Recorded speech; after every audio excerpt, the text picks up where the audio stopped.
What up, world?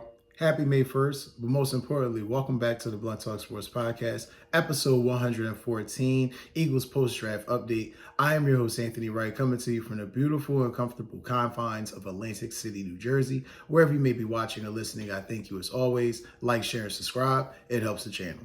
You can check the Blunt Talk Sports Podcast out on Apple Podcasts, Spotify, Substack, Patreon, Trovo, and as well as on Podbean.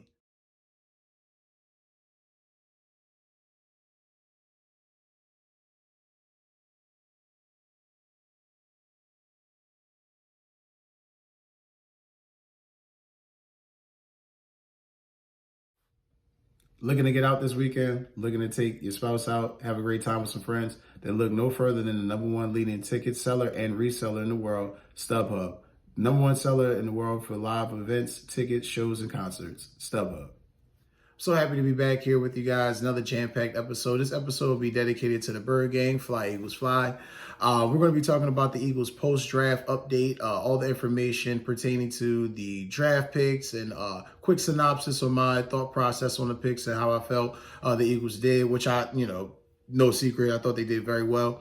Also, we'll talk about the Eagles' White House visit, going to go celebrate their Super Bowl victory yesterday, detail that. Also, we'll talk about Dallas Goedert. We'll talk about Jordan Davis getting his fifth-year, extension, fifth-year deal picked up, option picked up, excuse me. Also, we'll talk about, the start of OTAs, jam-packed episode, guys. But before we get started, I definitely want to make sure we give a shout-out to one of our major friends of the show. That is Sony PlayStation Direct. If you guys are huge PlayStation fans like myself and are looking to get a PlayStation 5 or check out some of the bundle packages that they may have available at this current time, please don't be afraid. Check in the description box. There will be a link in the description of this video. Go ahead and check it out. Sony PlayStation, more than a game. Getting into this episode, guys, love the draft. If you guys hadn't seen it, I do have a video detailing or recapping the first round. For those that haven't, I'll definitely have a picture for you so you can see it. Definitely don't forget to check that out. Hilariously enough, though, I watching the draft, I was kind of anxious because I kind of had an outline in my mind of who the Eagles might select. I didn't really prepare for slides or trades or anything like that because, I'm not a GM, but I had a basic outlook in the back of my mind of what I think or thought might potentially happen. First things first, though, we're going to go into the White House visit. Great thing to always see the Eagles, celebrating a Super Bowl victory, having both the trophies on display.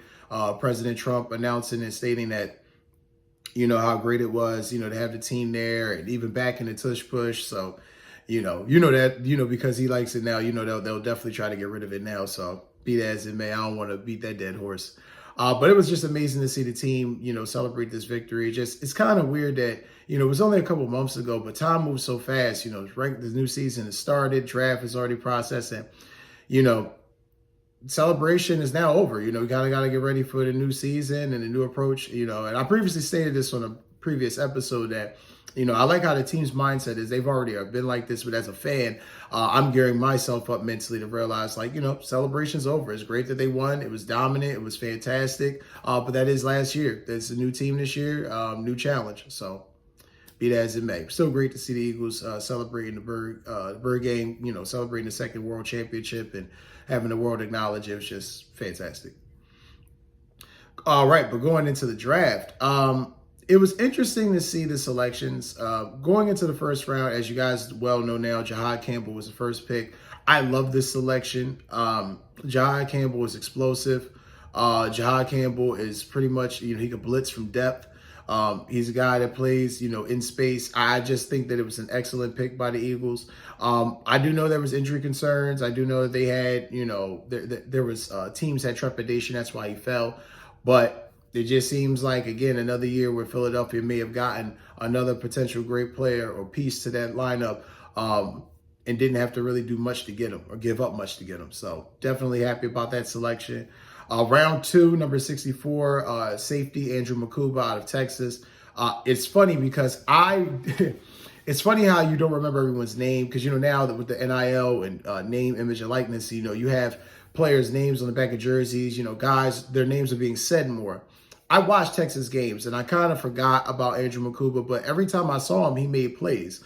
Playmaking safety, ball hawking safety, the type of replacement you would want in basically once you got rid of a guy like a CJ Gardner-Johnson, this is the type of guy you would want. He's a hitter, but he's more or less a coverage safety. Leaves in question what's going to happen with Sidney Brown. Now, because Sidney Brown, I've stated this before, he plays with a bit of reckless abandon. That kind of puts the Eagles in a precarious situation where they're just going to have to kind of be like, let's really let these two fight it out. And, whoever wins, it's the safety. So be that as it may, love the selection. I think he was definitely going to be potentially a very good pick for the Eagles. Now, the Eagles got rid of their third-round pick. They made a trade, got rid of that selection. You'll see that here on the screen as well, but detailing that information. But what I was astounded by was their fourth-round pick, Ty Robinson out of Nebraska. You lose Milton Williams, significant loss in the aspect of he wasn't a starter, but he was a significant contributor and role player, a guy that they've developed for a couple years. He fit in the rotation well. You had to replace that. He went to New England, signed a big deal. So getting Ty Robinson, he fits that Milton Williams mold, but a bit more aggressive, a bit more of a mauler. I also have here on the screen his strengths and weaknesses. But Ty Robinson is the type of defensive tackle you want playing next to Jalen Carter, type of guy you want in that rotation, playing next to a Jordan Davis. Again, I like this. And you got to also keep in mind, too, he's also had the most tackles for loss, since Ndamukong Suh in Nebraska in 2009. So that just gives you an idea of what type of run-stuffing defensive tackle, a mauler he is. So, and he's athletic as well. He ran a 4.83 at the combine. So he was the fastest 40 amongst all the defensive linemen. So that should tell you enough right there in itself. Round 5, pick number 145, the Eagles select cornerback Mac McWilliams out of Central Florida. Didn't really know too much about Mac McWilliams. From what I saw, I did like on tape, good coverage corner, can make plays, has to win struggles sometimes a bit against the bigger wide receivers, but can win in man coverage, like what I saw. Obviously, losing Darius Slay, you're going to have to continue to build with depth there. You got a lot of young guys in the stable there, so kind of expected this. Within that same round, several picks later, round 5, number 161, the Eagles grab Smael Mondon Jr., linebacker out of Georgia. What a shock there, another Georgia player. 3-year start at Georgia, so no shock there why they were interested in him. He played both outside and inside linebacker. Also played nickel. He missed 4 games last year because of a foot injury, so that kind of hurt his draft stock. But he's definitely a special teams contributor. That's what I definitely see him mostly doing if he's able to stay on with the team. Within that same round, again, 7 picks later, pick number 168, Drew Kendall of Boston College. Now, his father played in the NFL, so, this is just, NFL lineage here. But first team All-ACC in 2024. He started 37 games as center for Boston College.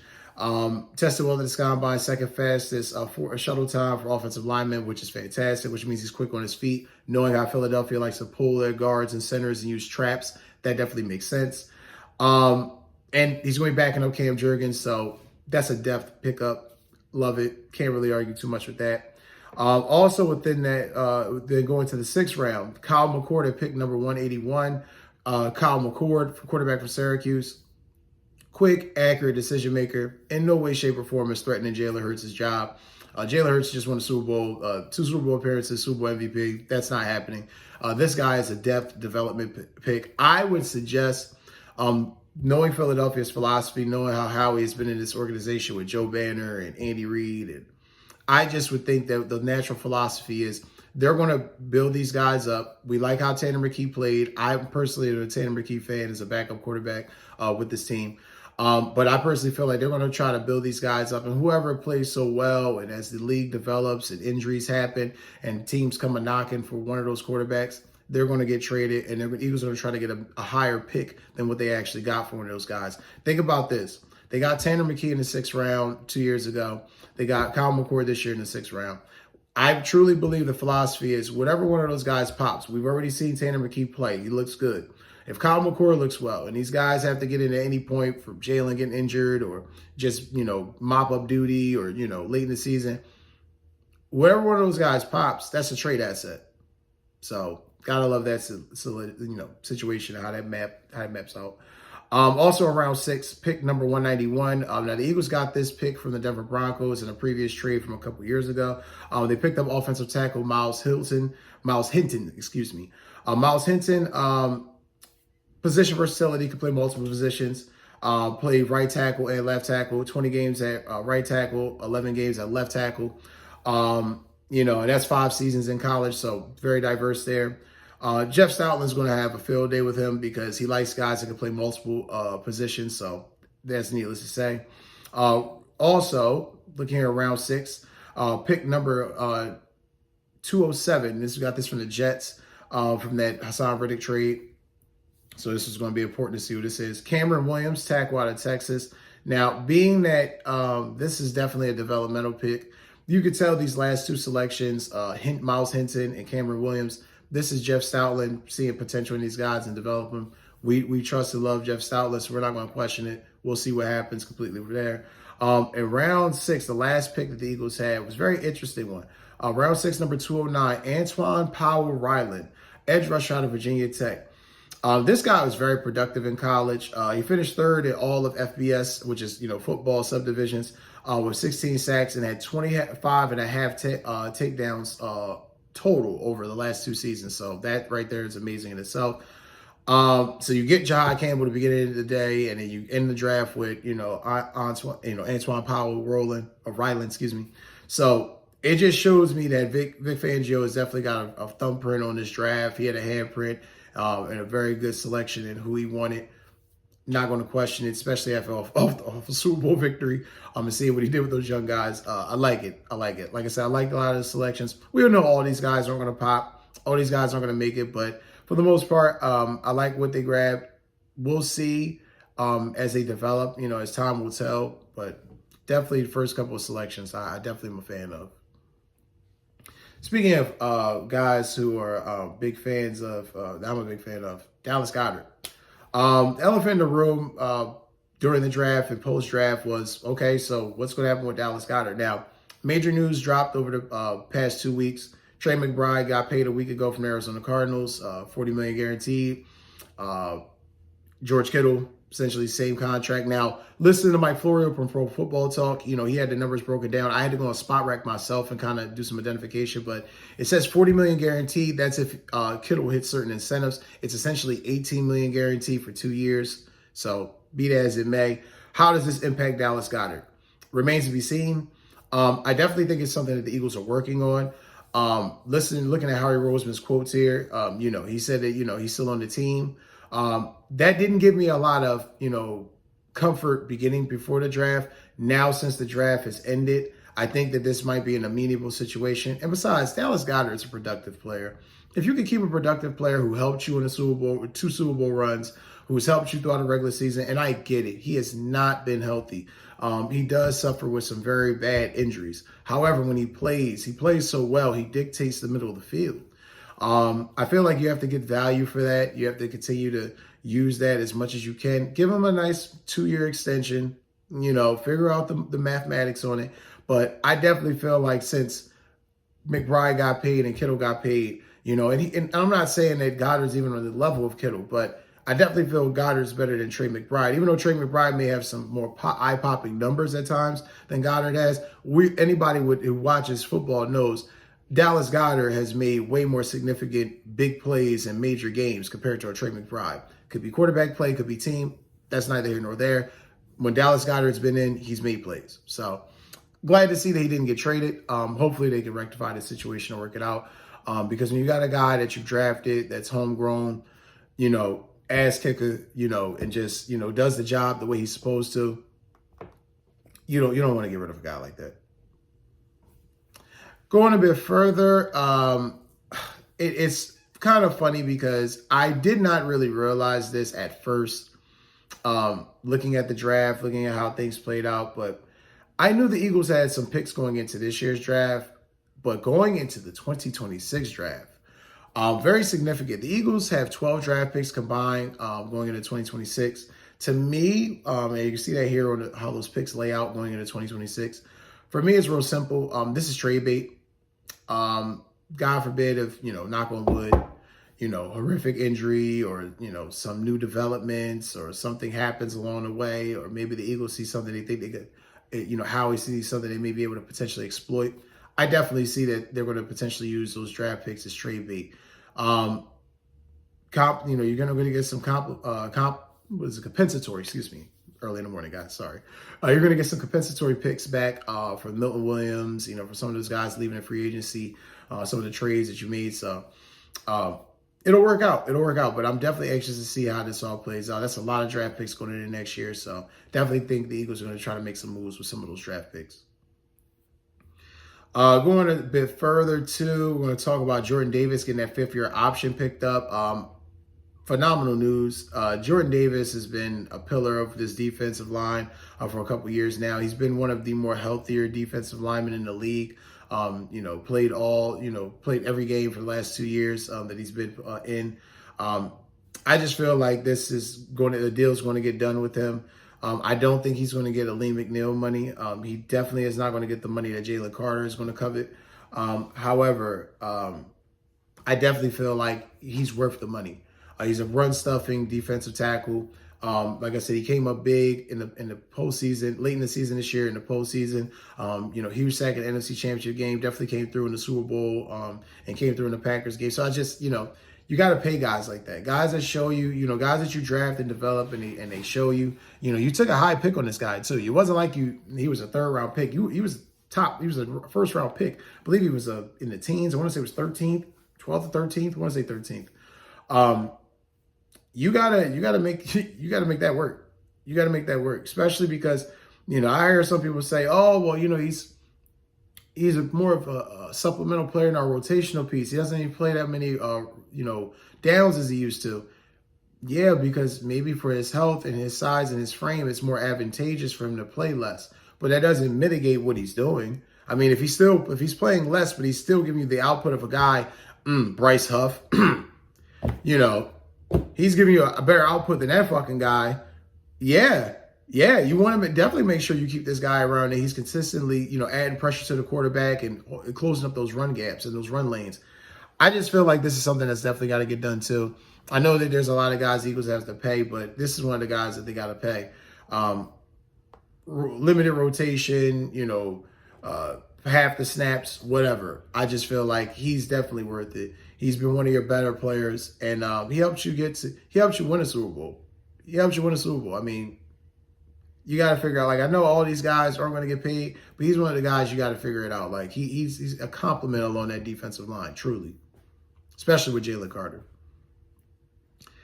Also want to give a shout out to Jalen Hurts. As you guys will see here shortly on the screen, Jalen Hurts was named one of Time Magazine's 100 most influential people of 2024. Hell of a year for Jalen Hurts. Clearly, Super Bowl victory, great run, ridicule that he had to deal with. It just goes to show you, continue to fight, continue to stick to your fundamentals, continue to work hard, continue to keep your head down. Fuck what the world's saying and just plug away. And the sky's the limit. And once that happens, opportunities are open for you. So it's great to see Jalen get his roses in this moment. I'm anxious to see how he develops going into the season. I think he'll definitely be better going into this year. I think he's going to be accurate. I think he'll surprise some people as far as his passing statistics. But I think he'll definitely take another step, to help this team continue to grow and advance on their quest to win another world championship. Going into some further post-draft notes, we have, let's see here, OTA workouts, which is crazy that's already on the door and the precipice. Starting May 27th, 28th, and 30th, June 2nd through 3rd, and June 5th. Those are going to be full team workouts, the June workouts. Mandatory OTAs will start for the Eagles on June 10th. But however, the most important thing for right now, for the present, rookie camps. Obviously, the draft just ended. Rookie camps will be starting May 2nd through the 5th, or they'll be May 9th through the 12th. The Eagles haven't firmly selected yet as of this recording. Once they have, I will definitely post it on YouTube and let you guys know. But that is ultimately going to do it for this episode. I definitely wanted to, tell you guys again, don't forget to hit that like, share, and subscribe button. Fly Eagles Fly. I'll continue to plug away with more Eagles information as the off season comes along. I love you guys for continuing to plug in and stay here with me and just continue to watch and enjoy. I just love you guys for it. Thank you. Enjoy the rest of your morning. Enjoy your May Day, and God bless.